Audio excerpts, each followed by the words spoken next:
Hey everyone, welcome to Echo. My name is Ryan Becker and I'm the host, and I am excited to introduce you to two good friends of mine. The first is Christina Cabaz. Christina Cabaz is a recent addition to the Southern Adventist University employee family. She works in enrollment management and she has a background and specialty in marketing. And she is married to Joseph Cabaz, who is the VP for Spiritual Life at Southern Adventist University. And then the next is Austin Bates. Austin is one of my directors for Engage Ministries at Southern. He's become a really good friend of mine and a student that I really do respect and I'm really proud of. He's a theology major currently. And so I'm not going to keep you any further from this amazing content. I'm really excited for you to hear from them. So welcome to Echo. Let's get started. So all three of us at this table, I think, have unique perspectives on this topic because all three of us are in different phases of life. So Austin, you've just entered college, and so you're going to have the high school and college kind of perspective on dating, which is not at all condescending, by the way. I just want to like clarify on that. And then I'm just out of college. I've been out of college for about, I guess, 4 years now, and so. Still unmarried. That's not a problem, by the way. I can hug you later if you need it. Thanks. I don't need a hug. I just need Jesus. So yeah, I've got the perspective of post-grad dating and what that has been like. And then Christina, you're happily married. Yes, I am. And your husband is a dreamboat, as are you. He and is, yes. So I think that's what I'm saying. Like all three of us have, I think, really unique perspectives, and I think that can speak to the entirety of our audience base. So I'm really excited to kind of dive into this. So, Christina, if we can start with you, tell us a little bit about kind of your marriage and your relationship with your husband. So I have been married for just over 7 years, and honestly, looking back, the only thing I would have changed, if I could change anything, was probably getting married sooner, because that's just how wonderful it is. Now, I initially met my husband when I was a lot younger than I am now. I met him when I was 20 years old. And it wasn't for quite a while until after we met, several years went by before we even became an item. And so there's a little life lesson embedded in that, which I say is, you can meet the right person, but is it the right time? Yeah. And so we met a long time ago, maybe 14 years ago. Do the math. I told you I was 20 when I met him. 15 years ago. I forgot it. My birthday was just in January. But you know, we've been married for 7 years, and it's just been a wonderful experience for Awesome. sure. I actually relate to the not the right timing thing because the girl I'm currently in a relationship with, we had met and briefly had started kind of talking, getting to know each other. And it was right before I moved away from South Carolina and took the job I have now at Southern. And then, so I had broken it off because I have my own kind of boundary with long distance dating, that I don't like to start a relationship long distance. If something happens that makes it long distance later, then I'm totally cool with that. But and then it turns out a year later, almost on the dot a year later, I discovered that she had moved here. She had moved to the Southern area, and so we had reconnected without any intent of anything happening. But Wow. we realized that kind of the only reason we had stopped was not because of some like emotional deal breaker, but rather just distance. So we just kind of picked up right where we left off, and it was the first time wasn't the right time, but it Right. turns out a year later was. And so yeah, it's been really cool. So I can definitely understand that for sure. Austin, tell me a little bit about your experience with dating and your wonderful girlfriend who isn't in this room at all right now. Of course not. She's not listening at all. No, yeah. I feel kind of like in the minority here because we actually started dating shortly after we met. But with my past like in high school, dating was a really bad idea. Did not turn out well. Just I don't want to go back there. Also understand that viewpoint. But yeah, coming into college and starting a relationship in college, it's really cool to see how, you know, you're basically an adult, but yet you also have like some dependency on other people still. But it's kind of, from what I've been able to see, a good way to sort of get into it without, like serious repercussions, I guess, if you know, you make a mistake or something like that, because you're adults and you can talk through things. But at the end of the day, like, it's not like a life or death kind of thing. Yeah, absolutely. And it's kind of low stakes. So I think now that we've heard a little bit of each of our experiences, I think a good next step would be actually to kind of give a working definition for what we're talking about, because there's all these different terms and everyone sees them differently. I know I tend to see things differently than a lot of others do as well. So this just what term would you two use to describe the time where you're kind of getting to know them, you know, in a romantic way, but not actually in a not in like a committed relationship? Oh man. Talking. Is there any other way to see that? This is why I see it differently. I see that as dating. Yeah. That's what I see. You go on dates to get to know them, to determine if that is that's how I see it, because that's, I mean, no one goes on like a Tinder or Bumble date and calls it, we're talking. Like, you go on a date. That's how I tend to see it. But most people would refer to that kind of phase, I think, as talking. And then dating is when they're in the committed relationship. Mm-hmm. I don't know how you feel about that. Let's do me a favor. Define what was the definition again? So for talking, it would be that time where interest has, I guess, been shared, like mutually shared, and so you're getting to know each other a little bit more intentionally to decide if a committed relationship is what you want to do. Okay. So that would be talking, which is weird, I know. So like kind of this exploration phase of we haven't made a decision together, but we're just exploring this phase. Yep. Mm-hmm. And I think that's why it's so crucial to have that, like, determining what are we, so that one person doesn't have an expectation that's vastly different than the other, and that's where hearts start to break. Yeah, absolutely. That's where you can actually share intentions and have some difficult conversations where it does take a little bit of kind of confidence and an understanding of what your boundaries are as well, but you can have some of those intentional conversations before you ever enter the committed relationship. And I think there are some things that should be shared before you get to the committed relationship stage, though that's a whole other thing. So then I guess the relationship itself would be I'm going to say dating probably, but what term would you use for the actual committed relationship before marriage, before engagement? Dating. Just dating? Yeah. Okay, cool. I think my parents would say going steady. Going steady is a little bit antiquated. That hurt me. Yeah. And you know what? I think that reveals that just depending on the time of life that we're in, there's different phrases used for that. Yeah. So Facebook official. Yeah. Who puts it on Facebook anymore? I did. You did. I did too, but that was a lot. That was 7+ years ago. Yeah, no, that's fair. So that was appropriate. No, and let me be clear, because there might be someone listening like, I know that, get to the point. The problem is that if we don't do this, there's someone listening that has no idea what we're actually referencing when we're talking about it. So this gets everyone on the same page, and that way, as we talk, it's clear what we're talking about. Obviously, being engaged and then married, those are their own, like, that's kind of obvious at that point. So really, it's just the exploration phase of kind of talking, and then the actual relationship itself and dating. So cool. I think we're good on that. That's super helpful. So what is something that you wish you knew sooner about dating or relationships? What is something that you wish you knew sooner? Honestly, it goes back to something we probably all hear so much that we're tired of it, but not to fret about it.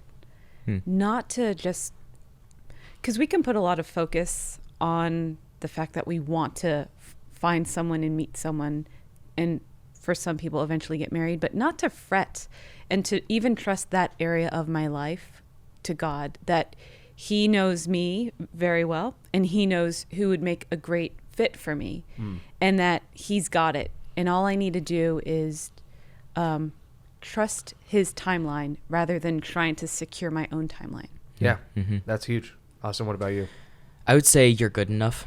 I think that there's a lot of pain that comes from relationships, and just everyone comes with a past and a background.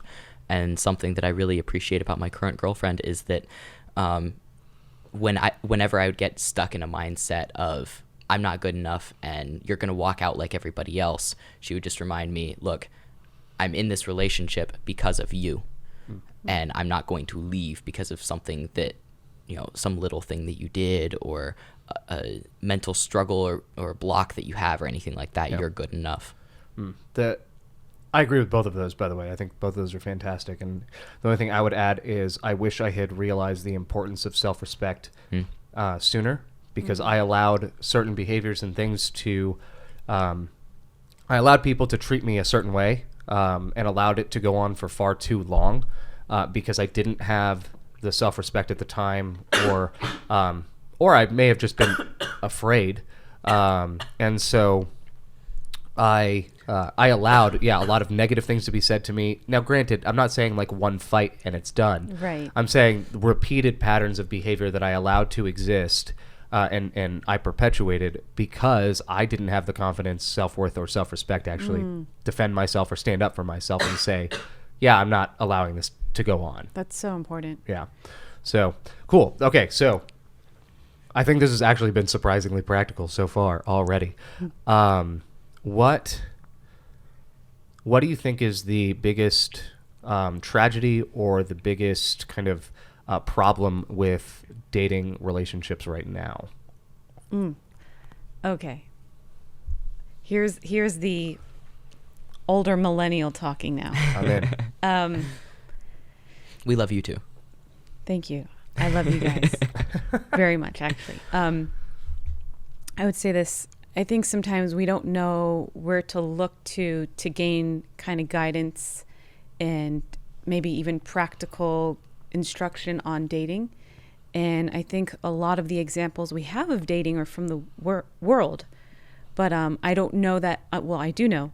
I wouldn't recommend looking to the world for guidance in terms of what dating is, the purpose of it, the intention of it. Because if we follow that framework of thinking, I think it can lead us down some detours that perhaps God never intended us to go down. So I think that's one thing. Another thing I think about is just the concept of casual dating. It's almost like, we have no intention for anything other than just experiencing this and enjoying it for what it is, for how long it lasts. And I think a lot of heartbreak is mixed with that. Yeah, I think there's a lot of... it's funny, the fear of heartbreak is usually what leads to that kind of decision, right? I want low commitment, but the problem is that the more time you spend with someone, you just get more attached. Regardless of whether you do anything physically or not, you do just become more attached to them. There was a... basically, I found this out a few years ago, but that relationships are quite literally, like physiologically, an addiction to someone else. Wow. Like I'm talking like literally, like biologically, it messes with your brain. Yeah. So the reason people have a hard time in breakups, and I've experienced this too, right? The temptation to text that person again or call that person again is because that was the way that your body knew to get those that endorphin rush, was when that person texted you back. Oh man, there's so much truth in that. You have to break that.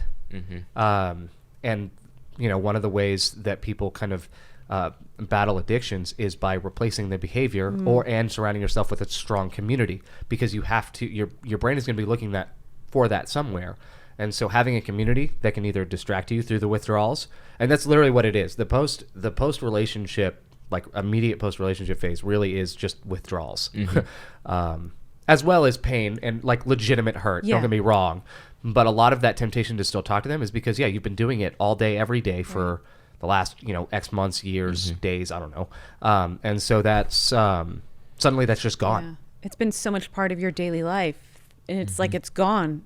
And so there's that empty void, and it's like, there's also the emotional pain and wanting to just stop that emotional pain. So going back to something familiar that has been a source of comfort to you for so long. Yep. And usually, or, and it is the case that usually your boyfriend or girlfriend is someone that, was your best friend too, someone you told everything to. So now who do I go to if I can't go to that person anymore? These are all like normal things. And that's why casual dating is, I think can be harmful, is because if you're not aware of that connection forming, it will hurt both of you. Absolutely. So Austin, what about you? I would say kind of on the flip side of that, not necessarily too much connection or too much just like emotional involvement, but I think a large issue currently with the way a lot of people do dating is infatuation. Kind of on the flip side of casual dating is, sure, you may, I don't know, go out with 3 people at a time, or, as far as like just talking to a bunch of people casually, but I see a level of infatuation and just like kind of like too far too fast. And that again leads to heartbreak. And it's just that level of, this person is like my world, they're everything to me, and they've only been going out for a week. Yeah. No, I would say the biggest, I would agree with that too, is, going too far the other direction and basically making that person your entire world. Oh yeah. And blocking out everyone else. That's rough. Something I appreciate about my current relationship is there are days when, like just the other day, Sarah. Careful here. I'm waiting for you to say there are just days where I don't see her, and it's amazing. No, that's not what I'm saying. I told you dig my hole for me. Yep, accurate. No, but Sarah texted me the other day. She was like, "Hey, I need a self-care day," and so we ate breakfast together, and then we went our ways, and we did our thing. And at the end of the day, I was like, "How was your self-care day?" And just come together, talk about our day, and go to bed. And you don't have to have that 24/7 contact. Yeah, the texting is both a good and a bad thing, right? But I tend to agree. Luckily, I got to know myself to a degree of understanding my introversion. Extroversion is very much a skill for me. I'm exhausted by the end of like us recording seasons of this. But it very much is exhausting for me. But introversion is something that I've learned more about, and understanding the space that I need, so I can communicate that a lot better to say, hey, it's not that I don't want to spend time with you, but it's that I really just need me time to either just exist, to relax or whatever, and not have to worry about. The problem is, if I'm exhausted or if I'm at the end of that rope, then I can become annoyed or frustrated very easily, More irritable. Yeah, and it becomes damaging to the relationship if I'm overexerting myself just for the sake of spending. At that point, it's not quality time with my significant other. So yeah, that's a normal thing that I think I see happen as well. So what do you think the solutions to both of those are? I know, I just completely the turntables. I would say get a life. Have something to do outside of your relationship. Have friends. Have hobbies. Have things that you can do. For me, it's homework. Yeah. That's my life. But also having things outside of homework and school, and just so that whenever you have free time, you're not like, I have to be with this person right now and for every free minute, because you really don't have that many free minutes. Yeah, having space or creating intentional space for both of you to have your own lives, hobbies, things that you do separately as well as together is huge. Especially, I would argue that that's probably even more important when you're married. Oh, for sure. Absolutely. Yeah. Otherwise, you'll drive each other crazy. Oh, for sure. Absolutely. And I think something, just a principle that applies to a dating relationship when you're engaged or married is, do not lose your identity in someone else. Always maintain who you are. Because once they're gone, you won't have an identity anymore if you break up. Exactly. And, we're not called to hide our identity in another person, but to complement one another. So if you are currently dating or engaged or married, I just want to encourage you to keep doing the things that you love to do and continue to try to figure out, who am I? What do I enjoy doing? And what is my particular calling and purpose in life? Because you don't want to get your identity wrapped up in anyone else's. One of the things I learned through some more recent struggles that my family has faced. So my grandmother died last year in 2018, and she had Alzheimer's. And one of the things that I learned shortly after she died was something really important about identity, in that, especially with someone who has Alzheimer's, but even anyone who's sick in a vegetative state or who has died, they no longer hold their identity. If you want to get to know them, like someone with Alzheimer's is still alive, is still there. But if you want to get to know them, they no longer are the person that you can talk to know who they are. You have to talk to the community around them, their family and their friends, to actually get a scope. Like my grandmother near the end, luckily she never forgot us, but she had forgotten her entire marriage. If you want to know about her as a mom and as a wife, the only person you could talk to was my mom. Wow. And so that you are not the only one who holds your identity was one of the biggest realizations to me. And how that applies here is simply, if you're in a relationship, one good test for knowing if your identity is too wrapped up in your significant other is to simply ask, who can tell the story of who I am right now? Who in my life could, if someone asked, who is Ryan Becker right now or over the last year, how many people could actually tell that story? If it's only my significant other, right? Or if it's my significant other and maybe one other person, then I probably... Bit of a red flag. Yeah, a bit of a red flag there. Not against the significant other necessarily, but just to say, like, I really need to let more people into the experience that is my life, whatever that is. And that was something that was just super beneficial to me and has applied over and over and over again. It completely changed even like putting your identity in Christ, allowing Christ to tell your story. And that's exactly what he does through the judgment. And he stands before you, or, before God for you. Like, it's just, there's so many endless applications for that. It's really cool. I love it. So... Awesome. What about, no, you answered first. I did. Yeah. So for yours on casual dating, what do you think is a solution to that or an answer to that? I think it's always good to be introspective and ask yourself why, like, what is the void I'm trying to fill, or what is, because casual dating, there is instant gratification, there's pleasure in the pursuit, there's, the mystery of the, what's this person like? What could we be like together? But why are you pursuing that? I think that's a good place to start. And if you realize because it's allowing you to run away from having to just be with yourself, then I think that's a pretty good indication that maybe singleness is going to be a very healthy place for you, because there's a lot of growth and learning about yourself with God that probably needs to be done. Yeah. One of my biggest struggles over the last probably 7 years of my life, and I'm 27 now, has been the fact that I have trouble sleeping in complete silence. In fact, I usually have Netflix playing or Hulu playing, and it's some show I've already seen 1,000 times, so I can let it be background noise, and I'm not like, I need to see what's going on to understand, or I'm not going to miss anything. And in those... but every single time I have a nightmare, when I wake up, I realize, the laptop stopped playing or my phone stopped playing the episode. Like every single time without fail, it's been a long journey trying to kind of overcome that. And there are some things that I don't know what it is for, anyone else. And I'm not saying that's the thing I had to wrestle with before I got into a serious relationship.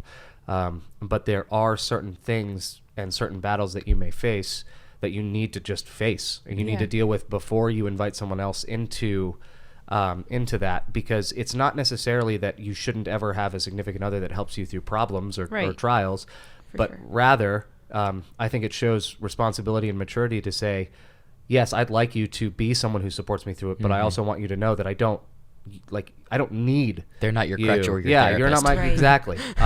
I take responsibility for my life in all aspects, and I'm going to take care of the work I need to take care of. Absolutely. It reminds me of the saying that, so many of us are looking for the right person, but we're not looking to be the right person. And I would say, don't try to be the right person for someone else for the sake of a relationship. Strive to be the person God created you to be so that you can live the life he intended you to live. And I think that's a good baseline. And from that point, I think you'll be a healthier person to enter into a meaningful, healthy adult relationship.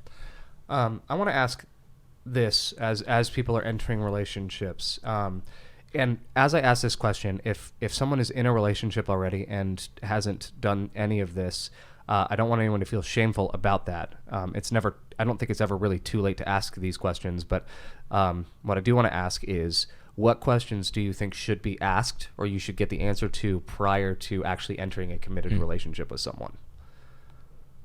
I know that one's loaded. Really loaded. Asking self or asking your significant, like Okay. your potential significant other, the person that you're talking to. man. This isn't really a question that you can just straight up ask, because it's not really it's not a question you can get a straight up answer to. But their relationship with God, observe it and see what it's like. Are they texting through the entire church service? When you go to Vespers together, are they just like completely spaced out? Did they leave their AirPods in when you walked in the church? Stuff like that. Because those are good indications, no matter what they say about their relationship with God. Those are indications of where they're actually at. So that's a really big one for me personally. One big one for me is really just talking about, it's something we've already hinted at, but talking about what your personal life looks like.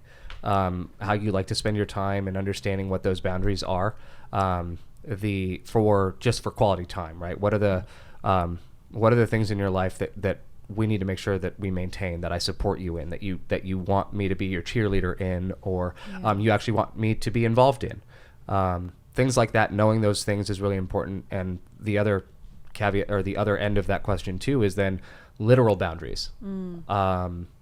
What are your actual physical boundaries, or even conversational boundaries? What are you not ready, like, not necessarily, they can't tell you what they're not ready to talk about, obviously, Right. but are there any sore subjects that, I need to wait on a little bit before you're ready to talk about them?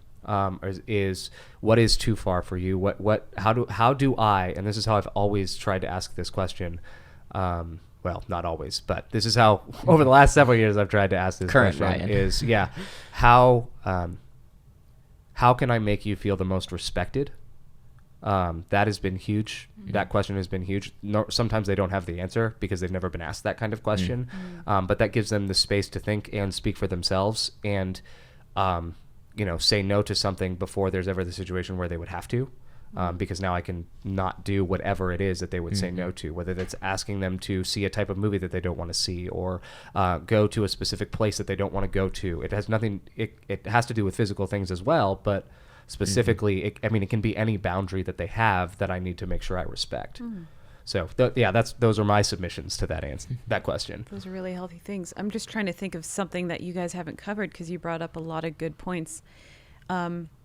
And I would say this is certainly not something I would lead with, but if I have to go back into that time when I was in the dating phase, but if I saw that I'm just thinking about when my husband and I were dating, as we were kind of getting to know one another, and we both saw that there's something between us that's working and that we really like. It came to a point where one of us initiated, let's define what this is, and let's talk openly, and respectfully about where we would like to see this to go. And that didn't happen in the early stages, but it happened, which was important. And from there, we both had the ability to be on the same page, and to both together continue this journey, rather than I'm trying to figure it out and he's trying to figure it out, but we're too shy to share with each other what we think and what we want. Yeah, that's huge. I think there's one more thing I do want to speak to here, and I'd love your input on this as well. I know that for everyone, there's that one thing, maybe not everyone, but for a lot of people, there's that one thing that they don't know when is the right time to tell their partner about. And usually it's something that they feel that they know should be asked before, or should be informed of before the relationship begins officially. But at the same time, it's something that you wouldn't tell someone that isn't that close yet. You know what I mean? So there's this, how do we speak to situations like that where I do have something? So for a lot of guys, it's a pornography addiction, or it could be just a history of sexual activity, or it could be a number of things there. But how would you encourage someone to navigate that minefield? Oh man. Well, I think depending on what you're going to share will determine when it's most appropriate to share it. Because I would say to you that if you're just entering into a relationship, it's good for some things to be shared. Hey, I want you to know that I have this struggle, because that piece of information may be crucial for the other person as they determine whether or not, hey, is this really the right relationship for me to enter into? While other things are so deeply personal that I would not recommend that you share it with your someone you just started dating. But if you see that you're moving to that next level of commitment, then those deeper, more painful personal things would be better to be shared later down the road. Wow. Because you don't want to be sharing the deepest, darkest parts of your past with just anybody. Yeah. You want to know that you can trust this person with this information, and that they're not going to hold it against you. They're not going to look at you differently, and they're going to love you unconditionally. Yeah. I found there in situations like that too, there are two times that I found that I've had success with. I've been in multiple relationships, so I've had the opportunity to experiment on, with this, for better or for worse. I thought you were going to say experiment on them. No, just experiment with this, because my thing is I have a lot of family stuff. So if I'm dating someone who has like a really tight-knit family, one of the things that they need to know is that my family isn't that way. A lot of them can't even travel. There's a lot of illness, whether it's mental illness, behavioral disorders. There's a lot there going on. And it is like, it's something that I feel they need to know, but it's also something I don't like talking about. Right. So, there are two times where I found it's actually kind of the most important for me to say it. Sometimes it's right at the beginning of us talking, because that's when it's actually the lowest risk of hurt to you and to the other person. Because if they leave over it, it's not going to be a big deal because they just came into your life. Correct. And there is an air of that conversation. If you're going to do it that way, there is that conversation of I'm telling you this in trust, that it stays, that what I'm about to share with you does stay between us. But I also understand if this for you is a deal breaker, that kind of thing. But I don't want you to go into this thinking, oh, well, he's, perfect. The other time is basically, right. It's kind of on the tail end of just talking and entering a relationship. But before you actually ask them to be your boyfriend or girlfriend or agree to that, there's one kind of final conversation, and saying like, hey, look, I'm really sure about this, but it's not fair to you if you don't know this fact about me. And I want you, if I'm this serious about being with you, then I do need you to know this thing. It's fair to you. It's respecting you and me. Those two times, that's the time where it'll hurt, but it'll hurt less than if it happens in the relationship, and then they walk away. Oh, for sure. So yeah, that's huge. Any final words of encouragement or advice or anything that you would offer to listeners? Well, I would say this. I don't want those who don't have the desire to be with someone or to get married to feel isolated or as though they are unusual or peculiar, because they're not. So I just want to affirm those who might not have an interest to be in relationship with anyone. That's completely normal and healthy and fine. And so for those listening who resonate with that, I just want to affirm them with that. And I would also say this, for those who do have a desire to find someone, I would say this. If you are currently in a stage of singleness, do not see that as a bad thing or as a negative, but see that as an opportunity to work on who you are with the Lord, so that God, through his miracle working power, can continue to transform you into the person he created you to be, without any added distractions. Wow, that's huge. I would say don't rush anything for my age group specifically. Like in high school, I've seen some decent high school relationships that turned out well, but 98% of the high school relationships that I've seen don't go anywhere. So like, don't freak out about high school relationships. Just let it go. For college, there's really no rush. Take it slow. Pray your way through it. Absolutely. Because when I met Sarah, I was not looking for a relationship at all. But I kept praying about it, and God just like laid it in my lap, and I'm like, all right. But don't seek it out. Don't look for it until later. Yeah. There's really no point. I would say, even adding to that, don't let a relationship rob you of experiences that really you'll only ever have in college, whether that's traveling abroad for the cheapest it will ever be in your life, or doing student missionary work, anything like that. Like, don't let the relationship be what keeps you from having an experience that you're not going to really be able to replicate easily. The other thing I would say is, along the lines of something I said early on about relationships being a physical addiction, if you know that, this seems very compartmentalizing, or a lot like that. But this has been something that's helpful for me. If you're someone that's going through a breakup, the one big thing that has helped me in every breakup, whether expected or unexpected, whether I was the one who was dumped or I was the one who dumped them, I'll be fair there and use the same language, is understanding that just accepting that it's going to hurt for a bit. Yeah. I view it very much like a cold. It's like I can take all the medicines in the world. I can do everything right. I can stock up on Dayquil or Mucinex or whatever. But at the end of the day, and vitamin C, but I'm still just gonna feel bad for a while. Yeah. But knowing that there is another end, there is an other end to that suffering and that hurt, is huge. Absolutely. So, yeah. Absolutely. The last thing that I would say is, it just left me. I had it and it's gone. No. Okay, if I remember it. You were just talking about being dumped. Your thought just dumped you. No, it's gone.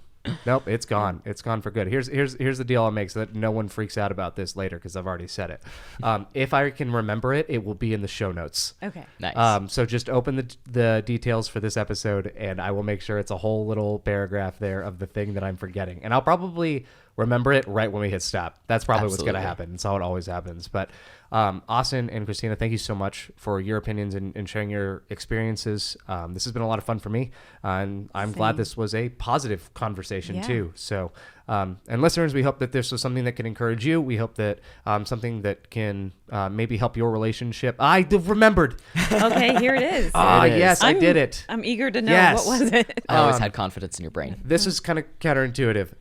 Don't think you have to have all of your baggage worked out before you enter the relationship. Yeah, I agree. Totally. In fact, there's some baggage that you will only identify when you are in a relationship. Facts. Or baggage from prior relationships. Like I there have been times where I thought I worked through all of the stuff from my old relationship. Then I date someone who doesn't treat me at all like the person before, and now I'm suddenly aware. Yep. It magnifies things. Yes, absolutely. So, and don't be surprised when that happens. Yeah. In fact, be honest about that with your significant other and say, I wasn't expecting this, but this has come up. For sure. I really want to work through this. And you know what's very telling? It's if that other person is willing to walk that journey with you and work through it with you versus saying, oh, this is too much emotional burden. I'm out of here. Or, your ex, we're not talking about that. Yeah. We're not talking about, Right. Dating you dating you is also accepting your story and your experience, and welcoming all of that in and embracing it. So regardless of whether it's good or bad, it is. So there's only so much we can do there. So yes, I'm glad I remembered it. So listeners, thank you so much for being on this journey with us, and we'll see you next time.